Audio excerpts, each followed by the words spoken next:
뭐 지수라는 게 물론 가만히 있진 않겠습니다만은 매주 뵐 때마다 상황이 조금씩은 변화가 있는 것 같아서 많이 궁금해지는 것 같습니다. 오늘도 열전 상하이 시간 중국 지수와 함께 앞으로의 전략 세워보도록 할 텐데요. 유안타증권 금융센터 부평지점의 박현상 대리와 함께하도록 하겠습니다. 어서 오십시오. 안녕하세요. 네, 안녕하세요. 지난주 저희가 이 시간에 말씀을 드렸을 때 상해종합지수가 3,700선이 깨진 상태였는데 이제 지난주 흐름 전체적으로 한번 결과론적으로 보자면 이제 정말 다시 반등하나 싶기도 하고요. 어떻게 보고 계신가요? 일단 지난주에 드린 말씀은 대형주 위주로 포트를 꾸려가자. 예. 충분히 싸다 말씀드렸고요. 오늘은 중형주 쪽으로 좀 옮겨가야 되지 않나라고 좀 논리를 풀면서 좀 말씀을 드려보도록 하겠습니다. 예. 현재 한 0.5% 정도 상승, 그러니까 어느덧 3,900선이에요. 네. 3,900선에 올라온 상황에서 말씀하신 것처럼 물론 올라왔으니까 예. 이렇게 말을 드릴 수가 있긴 한데요. 네네. 좀 말씀 좀 드려볼게요. 신용 잔고, 즉 장외 레버리지 상품 때문에 즉 신용으로 중국 시장 같은 85%가 시장 참여주가 개인인데요. 예. 그런 개인들이 워낙 신용을 많이 썼기 때문에 지수가 많이 빠졌다. 네.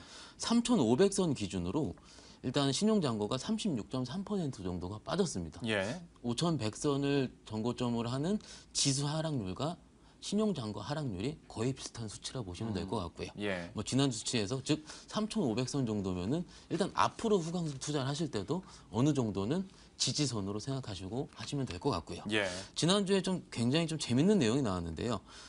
각 성의 증감위에서 그 관할 지역 상장사의 주가 안정화 유치 공작 관련 통지를 했다고 합니다. 뭔가요 좀 이게? 어렵죠. 예. 무슨 공산당스럽기도 뭐 하고요. 공장 얘기가 나와가지고. 예. 뭐 공작 이러니까 좀 무서운데요. 일단 증감위가 굉장히 큰 증권 관련 감독 기관이라고 보시면 될 것 같은데요. 네. 10여 개의 성급 정부를 초빙을 해서 공문을 좀 보냈습니다. 일단은 대주주 및 임원에 대해서 자사주 매수한 이후에 일단 코리아 같은 경우에 지금 직원들 같은 경우는 6개월 동안 팔지 못합니다. 예. 공시를 해야 되고요. 예. 그게 좀 없었다고 합니다. 매수 후에 6개월 내 매도 불가피하도록 요구를 했다고 하고요. 네. 그리고 지난주 같은 경우는 지분 축소를 안 하는 동시에 6개월 내에는 지분을 조금씩 점차적으로 확대를 해라라는 얘기가 있었습니다. 물론 지난주 빠질 때 또 어떤 말이 좀 있었냐면은 2,800개 정도가 상장사가 있는데 예. 1,490개가 거래 정지를 했습니다. 네, 그렇죠. 거래 정지를 나라에서 한 게 아니고 각 개별 종목들이 스스로가 스스로 그러잖아요. 주요 사안 계획이라는 명목하에서 거래 정지를 좀 냈는데요. 예. 일단 저희가 후광통 매매를 하면서 가장 일선에서 매매를 하면서 어려웠던 질문은 A라는 종목이 주요 사안 계획이라고 내용이 나왔는데 네. 어떤 내용입니까라고 일선 PB들한테 물어볼 때가 예. 가장 좀 당황스럽습니다. 저희도 모릅니다. 무슨 얘기냐면은 네.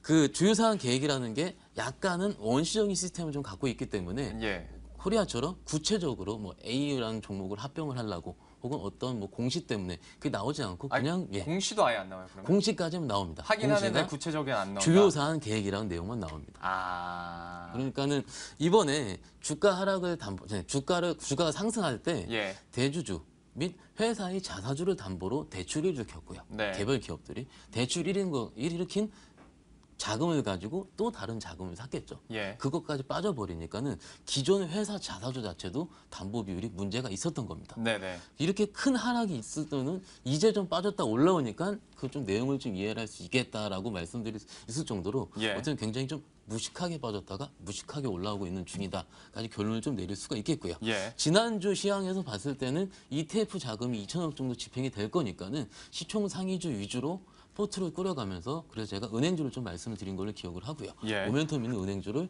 매수를 하자라고 좀 말씀을 드렸습니다. 지금 잠시 화면을 보면서 좀 시황을 좀 이어서 말씀드리자면요. 네. 지금 이 화면이 시가총액 상위주 1위부터 페트로차이나부터 나와 있는 화면입니다. 지수 지금 플러스 나 있죠. 예. 상위주가 다 빠지고 있습니다. 지금 아하. 현재입니다.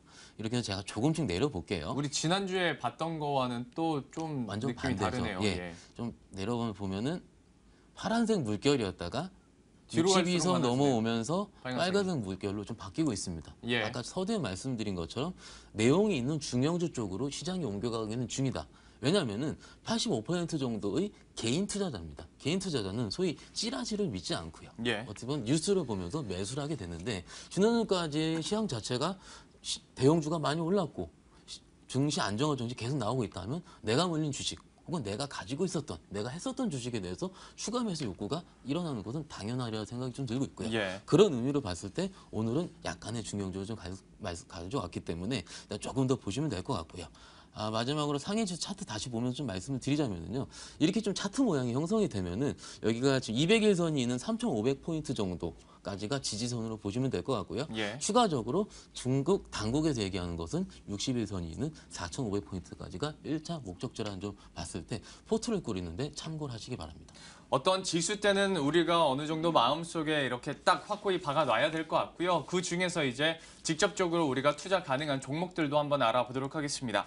오늘은 어떤 종목 가지고 오셨나요? 네, 보리부동산이라는 종목을 가지고 와봤습니다. 보리부동산, 언제나 종목명을 들을 때마다 어떤 업종인지는 알 것 같습니다. 보리부동산, 모멘텀이나 투자 포인트들 짚어주시죠. 네, 뭐 부동산 개발, 건축 설계, 뭐 호텔 운영, 판매 대행을 하고 있는 부동산 디벨로핑 업체라 보시면 될 것 같습니다. 예. 좀 이따 말씀드리긴 할 텐데 코리아로 치면 현대산업이랑 좀 비슷한 느낌이 좀 든다고 좀 말씀을 드릴 수가 있겠고요. 예. 92년도에 설립을 했고요. 06년 7월에 상장을 했고요. 뭐 좋은 점 말씀드리면 국자이사나 보리남방유한공사라는 곳 지분을 가지고 있는 국유 기업입니다. 좀 부담은 없이 들어가실 수 있다. 좀 먼저 말씀드릴 수 있겠고요. 예. 브랜드 가치가 2014년도 기준으로 300억 위안을 돌파했고요. 부동산 기업이기 때문에 브랜드 가치가 좀 크게 된다면은 좀 더 앞으로의 모멘텀 역시도 클 가능성이 크다 이렇게 말씀을 드릴 수가 있겠고요. 예. 뭐 참고로 5년 연속 국유 부동산 기업 중에 실력 행사에서 1위로 나왔고요. 브랜드 가치는 아까 말씀을 드렸고요.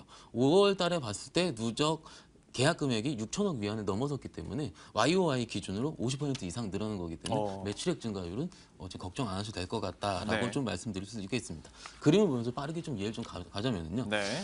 일단 디벨로핑 업체이기 때문에 그 토지 잔고, 토지를 보유하는 잔고 자체가 늘어나야 되기 때문에 그렇죠. 앞으로의 시장의 상황이 대응해야 된다라고 생각이 들 수가 있겠고요. 뭐 지금 꾸준하게 부동산 토지 잔고는 계속 늘어나고 수치다 말씀을 드릴 수가 있겠고요. 네. 그다음 그림 보시면서 말씀드리면은 중국 토지 가격의 보리부동산의 주택 가격 점유율 추이 전망입니다. 예. 일단은 구체적인 수치보다는 꾸준하게 우상향하고 있다. 즉 파란색 음영 같은 경우는 보리부동산의 주택 개발 점유율이고요. 검정색 음영 같은 경우는 부동산 개발사의 제곱미터당 토지 매입 가격 지수 추이입니다. 잘 안 보여서 위에 게 검은색이죠? 네, 위에 게 검은색 맞습니다. 예. 일단 지수 매입 가격 지수 추이도 늘어나고 있다. 이제 좀 말씀드릴 수가 있겠고요. 그다음 보시면은 일단 보리부동산과 현대산업개발의 어떻게 보면은 밸류에이션 비교표를 좀 말씀을 좀 드릴 수가 있겠는데요. 네. 매출액 성장률 같은 경우는 19.2% 보리부동산, 현대산업 같은 경우는 11.4%.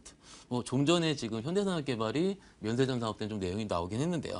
일단은 영업이익률 자체도 17.8%, 현대산업 6.9%. 일단 밸류에이션 메리트를 봤을 때는 중국 기업보다는 코리아 기업 비교해 봤을 때 솔직히 비교하기 좀 힘들 적으로 다른 시장이라 좀 말씀을 좀 드릴 수가 있겠고요. 예. 저번 주에 질문하셨던 그 다음 그림을 보시면은 일단 보리부동산의 트레이더 목표 주가 계산기를 돌려봤을 때 했었던 예. 목표 주가 괴리율 34위안 정도 나오고 있고요. 괴리율 같은 경우는 200% 정도 나오고 있습니다. 네. 저번 주에 말씀드린 것처럼 시장에 대한 밸류에이션 메리트까지 같이 얹었다라고 말씀드릴 수가 있겠고요. 네. 재무 비율 추이로 봤을 때도 ROA, ROE, 뭐 영업이익률 자체도 꾸준하게 17% 이상대 성장을 하고 있다. 이렇게 말씀을 좀 드릴 수 있을 것 같아요. 아까 서두에 말씀을 안 드렸는데 시가총액 40위 정도이기 때문에 중형주 위주에 들어있고요. ETF가 계속이 된다면 시가총액 50위 안에 있는 것 역시 매수 추이가 들어갈 수 있기 때문에 충분히 매력적으로 생각이 좀 들고 있습니다. 예. 오늘의 종목으로 보리부동산이 나왔고요. 시가총액 40위 종목이라는 점도 좀 귀에 솔깃하는 것 같습니다. 아무래도 현재 대형주들이 전체적으로 좀 빠지는 가운데 다시 한번 중소형주에 대한 관심이 또 높아지고 있기 때문에 여러분들도 한번 보리부동산 자세히 한번 지켜보시면 좋을 것 같네요. 지금까지 유한타증권 금융센터 부평지점의 박현상 대리와 함께 중국 전략까지 함께 세워봤습니다. 고맙습니다.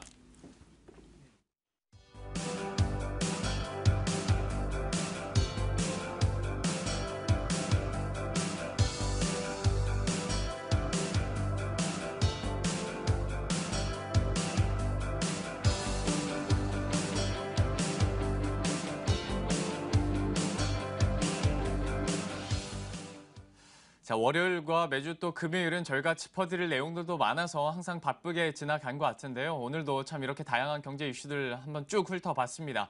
오늘 저희가 준비한 소식은 여기까지고요. 저희들은 내일 이 시간에 더 핫한 경제 이슈들 가지고 다시 찾아뵙도록 하겠습니다. 시청해주신 여러분 고맙습니다.